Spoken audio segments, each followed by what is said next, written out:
Hello there guys, and welcome back to a brand new Star Wars gaming video. Yesterday was probably the most exciting day for Star Wars games in a very long time, as yesterday we got a brand new game announcement, and thanks to some leaked adverts, a ton of new details and screenshots for the upcoming game Star Wars Hunters. If you want to stay up to date with all things Star Wars gaming, then be sure to subscribe to the channel with those notifications turned on so that you don't miss out on a single piece of news. So I'm going to start off with the game announcement, as this has been rumoured to be in the works for a number of years now. Jason Schreier has spoken about it for years and was the one who essentially confirmed that it was Aspyr Media who was working on it. The Bespin Bulletin was the first to report that this game wasn't being made by EA, and Jordan Mason was the first to actually report that it was in fact in development, so a huge credit to all of them for reporting so accurately on this. This KOTOR remake is being developed from the ground up with all the modern technology that we have come to expect with games these days by Aspyr Media, the team behind a ton of the Star Wars game ports that we've had over the last few years. The announcement yesterday was accompanied by this awesome little trailer that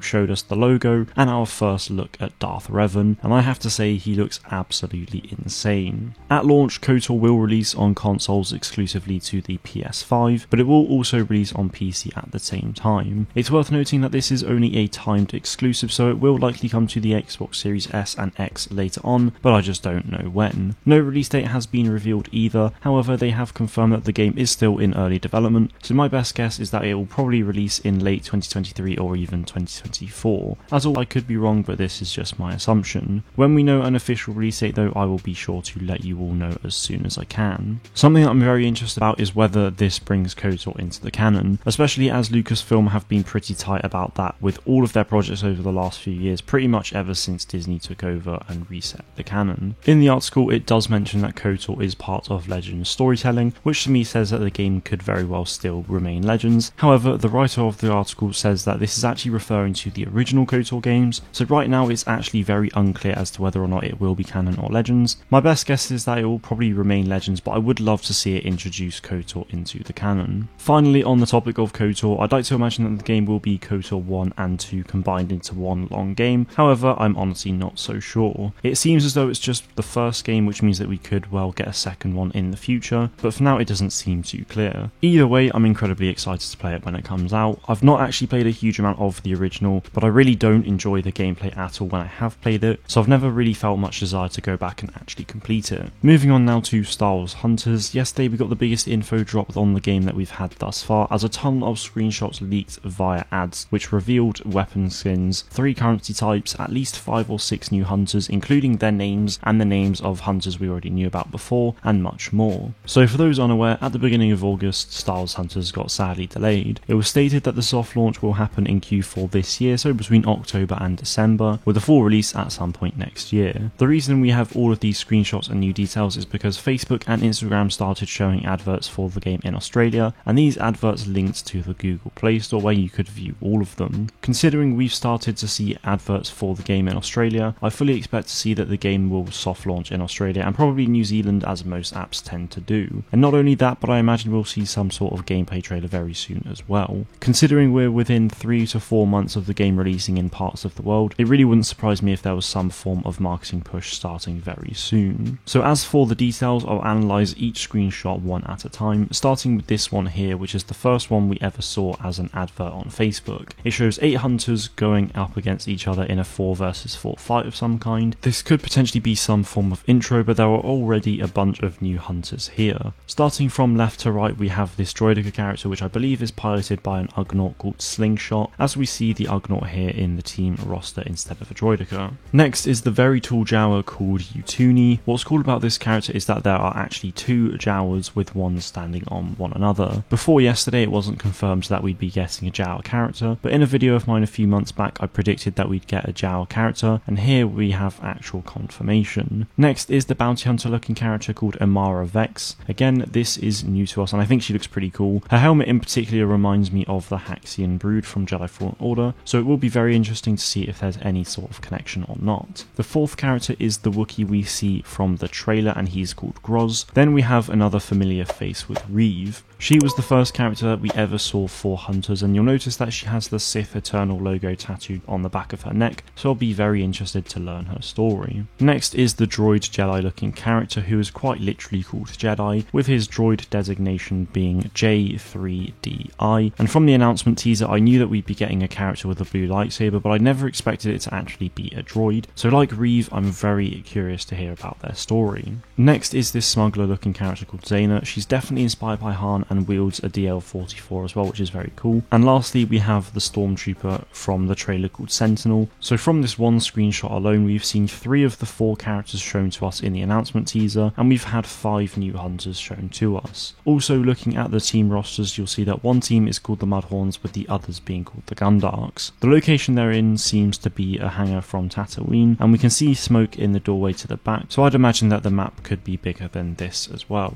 The next screenshot gives us our first ever look at the gameplay for hunters. The user is playing as Sentinel, and as we can see from the buttons on screen, each character will seemingly have a jump, 3 abilities, and then an ultimate ability that can be charged up, and then under the ultimate button there is the health bar. The location seems to be very much like Hoth, and we can even see the AT-ATs in the background, so there will likely be a lot of environmental clutter to further immerse ourselves in the game. The final thing I want to talk about in this screenshot is that top bar. The Gundarks have 9% with the Mudhorns falling behind on 0%. This is obviously referring to the game mode being played, but it could of course be a number of things, be it capturing and holding a flag, capturing a zone, or something else. Hunters will likely have a few different game modes, so I'm keen to hear more about that. The next screenshot is another gameplay one. This time the user is playing as Imara Vex, wielding what seems to be an A280 CFE. The map looks a lot more like that Tatooine location from the first screenshot I showed you, but this time we have a bunch of platforms and ramps in the middle. There are arrows pointing up as well, which means that we could be able to jump onto them and access different areas. There's another hunter in this screenshot by the looks of it as well, and that's a stormtrooper with a jetpack, and instead of using a minigun like Sentinel, they seem to be using a blast rifle, probably just an E11. To be fair, this may not even be a playable character, but that seems very unlikely given the fact that they're right in the middle of this screenshot. So many of you may be wondering as to why I know the names of a bunch of these hunters. Now I know these names because of these next 2 screenshots that show us another new hunter along with the names of all of the others that I've mentioned before. For the Gundarks team on this screenshot, we have Utuni, the Jawas, Jedi the droid Jedi, and Groz the Wookiee character, alongside Scorer, an interesting looking Rodian that looks like they may well have a jetpack, but we'll probably just have to wait and see until the game releases for that. On the Mudhorns team, we then have Reeve, the Sith character, Sentinel, the minigun wielding stormtrooper, Zayna, the Han Solo lookalike, and Slingshot, the Ugnaught piloting the droideka. The next screenshot with the names on is this one here, which I assume is an end of round screen, which features a new outfit for Utuni and victory poses for the characters, something I imagine we'll be able to change and get more of. This screenshot shows Sentinel, Utuni, Imara Vex, and Jedi, and the really cool thing about this is Utuni's new skin, which firstly confirms character customization, and also it's green instead of the purpley pink that the default skin seems to have, and also it's wearing stormtrooper chestplate and a pauldron, so I'm really excited to see what other types of cosmetics we could get for all of the other hunters. To wrap up the new hunters details, the final screenshot shows us that even weapons will have different skins that we can buy. This is Zayna's DL-44, and the screenshot shows 3 skins in total, with Trusty Blaster probably being the default one. The Spec Ops skin then changes the yellow to some white and grey, and then the Phoenix Blaster makes it look a little bit more like Han's DL-44, with a bit more of a silver coloured metal and a brown handle. And finally at the end we do see a bit of a red scope, so I imagine there's going to be plenty more skins to come. We can also see that skins are purchasable via purple crystals, which like Galaxy of Heroes I imagine is the premium currency, and then there's these blue character credits of sorts as well. The logo for them is Reeve's head with the credit symbol, so I imagine they'll be called something like character credits, because if we look at the top of the screenshot we can also see normal credits up there as well. I imagine these character credits will allow us to buy cosmetics for our characters, but I'm not entirely sure then what normal credits would do as well, so we'll probably just have to wait and see when they actually reveal this information. But it is good to see that cosmetics aren't just locked behind premium currency, but I imagine as the rarity goes up we could potentially see some locked behind a paywall. The last thing I want to share with you is the logos for the App Store and the Google Play Store. CeeLo from the Star Wars Hunters news page found them, so I thought I'd share with you guys because you might like to see it as well. I have to say I'm really impressed by how good Hunters actually looks visually. I honestly thought it would look a little bit more like Galaxy of Heroes rather than Fortnite, but I'm glad I'm wrong. Hopefully we'll get some sort of gameplay trailer very soon, and even more details will no doubt come along with that. But for now that is everything from me. Let me know what you guys think of the KOTOR announcement and all of those new Hunters details in the comments below, and please let me know if you made it this far, as I appreciate it's been a very long video. That is it from me today though guys, thank you all very much for watching, and may the force be with you always.